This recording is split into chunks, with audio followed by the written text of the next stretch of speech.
মনোনয়ন সেরে ফেরার পথে দুর্ঘটনা, আহত কর্মীর চিকিৎসার যাবতীয় দায়িত্ব নিয়ে মানবিকতার নজির মুরারইয়ের কংগ্রেস প্রার্থীর।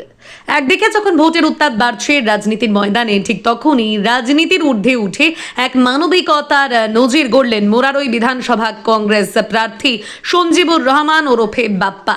দলীয় কর্মীর বিপদে ত্রাতার ভূমিকায় অবতীর্ণ হলেন তিনি। ঘটনার সূত্রপাত আজ সকালে মুরারই বিধানসভার কংগ্রেস প্রার্থী সঞ্জীবুর রহমানের মনোনয়ন জমা দেওয়ার কর্মসূচি ছিল। সেই কর্মসূচিতে যোগ দিতে এসেছিলেন বহু কর্মী সমর্থক। মনোনয়ন পর্ব সেরে ফেরার পথে ঘটে এক মর্মান্তিক বিপত্তি। 14 নম্বর জাতীয় সড়ক পার হওয়ার সময় দ্রুত গতির একটি গাড়ি ধাক্কা মারে দুই কংগ্রেস কর্মীকে। গুরুতর আহত অবস্থায় তাদের উদ্ধার করে প্রথমে রামপুরহাট মেডিকেল কলেজ ও হাসপাতালে নিয়ে যাওয়া হয়, কিন্তু শারীরিক অবস্থার ক্রমাবনতি হতে শুরু করলে উৎকণ্ঠা বাড়তে থাকে। খবর পাওয়া মাত্রই নির্বাচনী প্রচারের ব্যস্ততা সরিয়ে রেখে হাসপাতালে ছুটে যান প্রার্থী সঞ্জীবুর রহমান। আহত কর্মীদের যন্ত্রণা দেখে তিনি স্থির থাকতে পারেননি।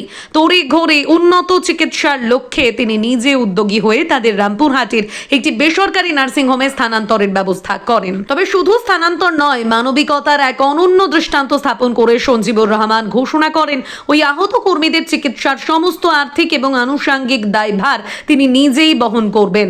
প্রার্থী নিজে দাঁড়িয়ে থেকে নার্সিংহোমে ভর্তির প্রক্রিয়া সম্পন্ন করেন এবং আহতদের পরিবারের পাশে থাকার দৃঢ় আশ্বাস দেন। রাজনৈতিক লড়াই তো থাকবেই, কিন্তু মানুষের বিপদে এভাবে প্রার্থীর নিজে এগিয়ে আসা এবং অভিভাবকের মতো দায়িত্ব নেওয়াকে সাধুবাদ জানিয়েছেন এলাকার সাধারণ মানুষ থেকে শুরু করে রাজনৈতিক মহলের একাংশ।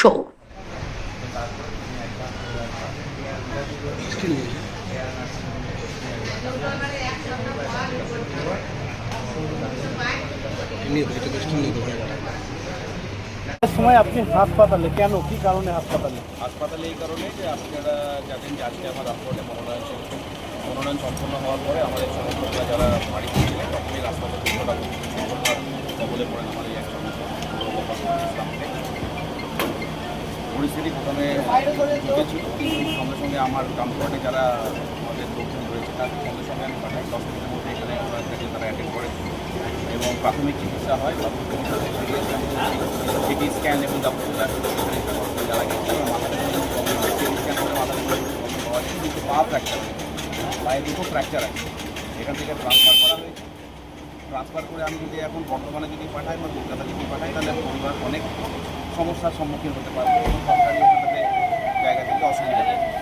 আমার এখানে রামপুরহাটে আপাতত আমি এটা শিফট করার জন্য আমার পরিবারের সঙ্গে আলোচনা করলাম। ওনার স্ত্রী সহ ওনার ভাইপো সহ সবার সঙ্গে আলোচনা করা হলো এবং থেকে ওরা বললো যে আপাতত রামপুরহাটে থেকে একটা করা হয়। দিলীপ হসপিটাল বলে একটি বড় হসপিটাল রয়েছে, প্রাইভেট হসপিটাল।